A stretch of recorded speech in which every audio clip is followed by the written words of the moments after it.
আমি আপনারে যেটা বলি ওইটা শুনেন। 8 ঘন্টা ডিউটি, ওভারটাইম আছে, থাকা খাওয়া কোম্পানির, বেতন 60,000 টাকা পাবে। আকামা কোম্পানি করে দিবে।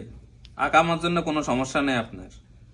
আপনার ছেলে যদি এই জায়গায় পাঠান তাহলে টোটাল 4 লাখ টাকা লাগবে। এই একটা বিষয় আছে, যদি আপনার ছেলেরে পাঠান তাহলে কালকে আমার সাথে যোগাযোগ করবেন। এখন রাখি কাকা। কাকা কেল লগে কত গেছে?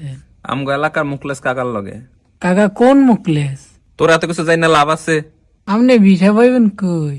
একজন দালালের লগে আমার হাত আছে, তোর মতো বইয়া থাই নাই এনে। তো আপনার লাভ কি? আরে বেটা, লাভ ছাড়া কি আমি কাজ করি? প্রতি বিষয় 1 লাখ আমার লাভ। আসার পরে যদি কাজ না হয়? ওগুলা আমার দেখা লাভ নাই, আমি তো সাফা ফিডিয়া খালি হারে আনতে আছি। আমারে যদি 20,000 টাকা না দেস তাহলে আমি মুখলেস কাকারে কয়ে দিব যে দালালের তো ভিসা লইয়া তুই ভিসা দেশে পাঠাইছ।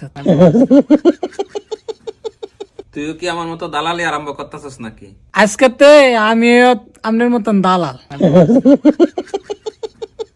দাঁড়া, দালালি ছুটাইতেছি, মামুন ভাইরে কইতাছি। আমার একটু জরুরি কাম আছে রে, আমি আইতেছি, তোরা দুজনে আলাপ কর। মামুন ভাই, জরুরি একটা কথা আছে আপনার সাথে। কি কথা বলেন? এইদিকে আইন, সাইডে আইন, আপনার লগে কথা আছে।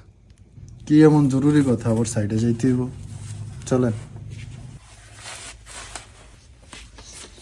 কাকা সুমনে মনে মান পেতে কয়ে দিতেছে বুঝেননি, সুমনেরা ডাক দিয়ে আনেন যে এর আমরা 20,000 টাকা দিব।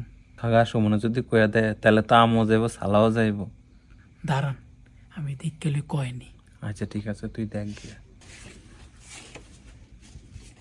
কাকা কইতে আছে?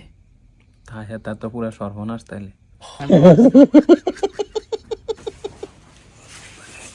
রুবেলে আর রাসেলে